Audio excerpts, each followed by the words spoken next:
బంగారం ధరలు విరామం అన్నదే లేకుండా దూసుకుపోతున్నాయి. మార్కెట్లో గోల్డ్ ర్యాలీ కంటిన్యూ అవుతోంది. శనివారం కూడా బంగారం ధరలు పెరిగాయి. 24 క్యారెట్ల గ్రాము బంగారం ధర ₹147 పెరిగి 22 క్యారెట్ల గ్రాము బంగారం ధర ₹135 పెరిగి ఈరోజు ధరలు దూసుకుపోతున్నాయి. వెండి ధరలు స్వల్పంగా తగ్గాయి. బంగారం ధరలు కొత్త రికార్డులు సృష్టిస్తున్నాయి. చరిత్రలో ఎన్నడూ లేనంతగా పెరుగుతూ బంగారం ధరలు ఆకాశాన్ని అంటుతున్నాయి.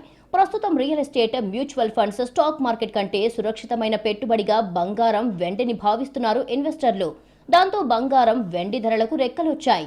హైదరాబాద్ మార్కెట్లో శనివారం 24 క్యారెట్ల తులం బంగారం ధర ₹158,620గా ఉంది.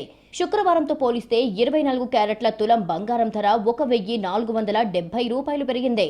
10 గ్రాముల 22 క్యారెట్ల బంగారం ధర ₹145,400కు చేరింది. శుక్రవారంతో పోలిస్తే ₹1,350 మేర పెరిగింది.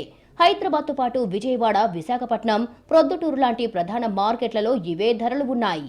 హైదరాబాద్, విజయవాడ మార్కెట్లో కిలో వెండి ధర ప్రస్తుతం ₹3,60,100 వద్ద ట్రేడ్ అవుతోంది. ఒక్క రోజులోనే వెండిపై ₹100 పెరిగింది. అయితే దేశీయ మార్కెట్లో వెండి ధర గ్రాముకు ₹5 చొప్పున తగ్గింది. గ్రాము వెండి ₹335గా ట్రేడ్ అవుతోంది. 10 గ్రాముల వెండి ₹3,350గా పలుకుతోంది.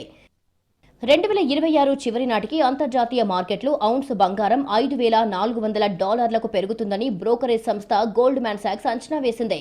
ఈ లెక్కన 10 గ్రాముల బంగారం $175,160గా ఉంటుంది. ఇది గతంలో ఔన్స్కు $4,900 లేదా దాదాపు 10 గ్రాములకు $158,960 అని వేసిన అంచనా కంటే చాలా ఎక్కువ. ప్రైవేటు పెట్టుబడిదారులు, అభివృద్ధి చెందుతున్న దేశాల సెంట్రల్ బ్యాంకుల సంప్రదాయ రిజర్వ్ ఆస్తుల నుంచి నెమ్మదిగా దూరమవుతున్నారని, బంగారానికి ప్రాధాన్యత ఇస్తున్నారు అని గోల్డ్ మ్యాన్ సాక్స్ గుర్తించింది.